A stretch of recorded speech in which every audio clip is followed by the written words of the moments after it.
heavy special teams today. Is that a fun day for you, or is that a tough day because you have to prepare both units or both of your rooms to go?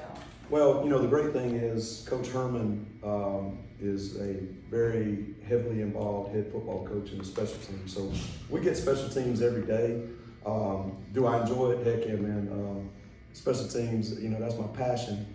And we got a bunch of guys that really want to do a good job with it. We got a bunch of coaches that really work hard at it. And I love the fact that our head football coach is really hands-on.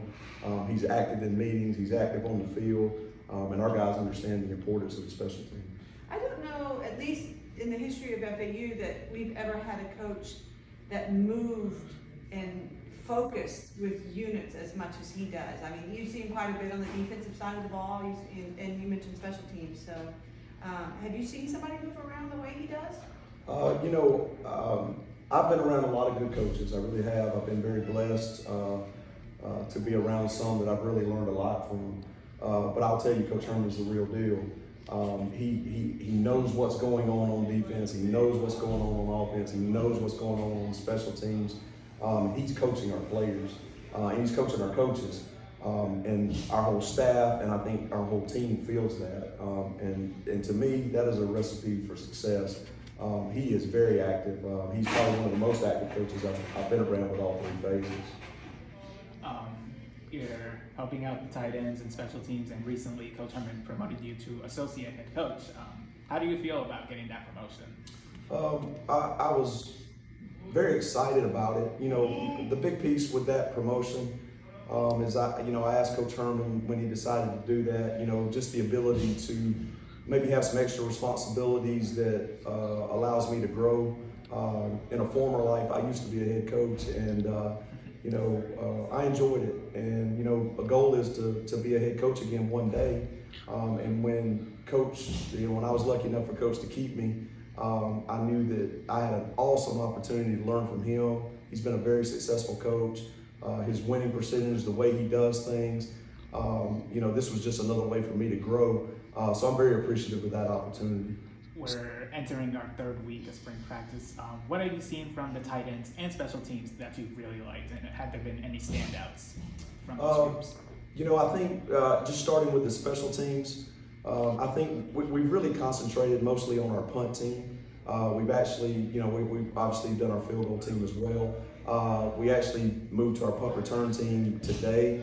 So we really concentrated on our field goal block and our punt team. I think our guys are continuing to take steps to get better every day. If you want to ask some standouts on special teams as far as the specialists go, I think Nick Marino at long snapper doing the field goal snaps and the punt snaps. He's been very accurate. Speed's been very good. I really like how he's led our specialist group. He's stepped up as a leader. There's a lot of guys on our football team that stepped into special teams roles. Larry McCammon and Kobe Lewis are guys on our punt team that I think have, those guys right there are big-time players in our offense, and they've got big roles in our offense. And they're showing the rest of the team that special teams is just as important. You got a guy like Jarrett Geralds, who's, for a long time has been a four-core guy on special teams, and Jarrett's getting a lot more reps at linebacker, but he's still giving that effort in special teams. So that's some guys that stuck out. I know I'm missing some, but they're doing a good job. The tight end group, I think that is a group of guys that right now we're trying to find out who our guy is and who's going to end up helping us. I think we've been on a roller coaster. I don't think that's a good thing. I think we're up and down at the tight end position instead of climbing and improving every day. Now that's not to be negative. I just think that's real. And our guys have got to learn how to be a little bit more consistent and pay attention to detail and learn how to dominate reps. So I would like to see our tight ends get a lot better. This may be a super specific question, but I was talking to Justin McKiffin the other day, and his role last season as a gunner. What do you want those gunners to do? Guys with elite speed, what is their job? Being hopefully the first guy down. Well, and that's what we say. We've got a gunner that's always to the kick side. We got a gunner to the back side. We got to have fast guys. We got to have fast guys that can win at the line of scrimmage, stack the defender, and then get to the ball. And we want to be very aggressive when we get to the ball. We tell them to go shoot their shot. We don't want guys that are timid, maybe breaking down, waiting to see what the returner is going to do. We want to be more of an attacking style. We want those guys to really go and what we call take our shot to each side and spill those guys and try to deny the vertical return. They understand their job, they understand their mission, but first and foremost, obviously you got to protect the punt, but those gunners, their responsibility is to make sure the coverage is handled from the start. So, Coach, what's it like to work under Coach Tom Herman? What kind of vision do you think that he has for this team going forward, knowing it's his first year and there's a lot of new energy around the building? Obviously, when you take over a new program, there's always, you got to teach the foundation. Right. You got to teach what the standard is, and then you can't lower the standard. If you ask my opinion on Coach Herman, he's set the standard very high. Right. And what I love about him and what I love that he's done and for us coaches, he's holding us accountable as then we are holding the players accountable, Right. and we're not dropping the standard at all. If you ask me what I think his vision is for FAU, I think he thinks this place is a gold mine. You see and you look at the success our basketball team's having right now, being in the Final Four. Why can't football do that as well? And I think winning is contagious. And obviously Dusty May's doing a tremendous job with the basketball team. They're doing a great job. Coach Herman is the same type of guy, and he's setting standards that's going to allow us to be a championship football team.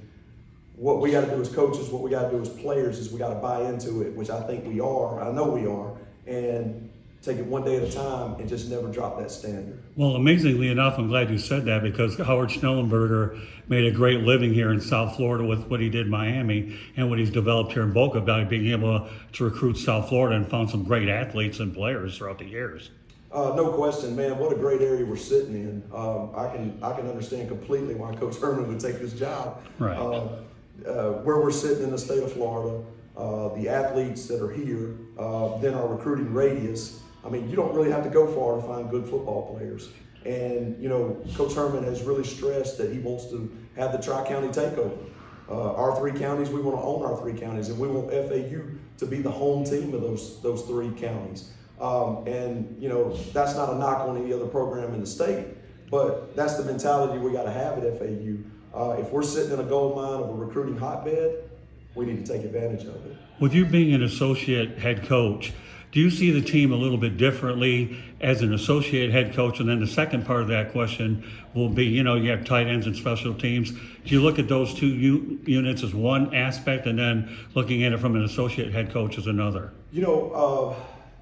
As a position coach, you kind of get stuck in your own little room. You get stuck in your rut. You get stuck in that day-to-day action of that room. I think the great thing about being a special teams coordinator is you really get to touch the whole team. Right.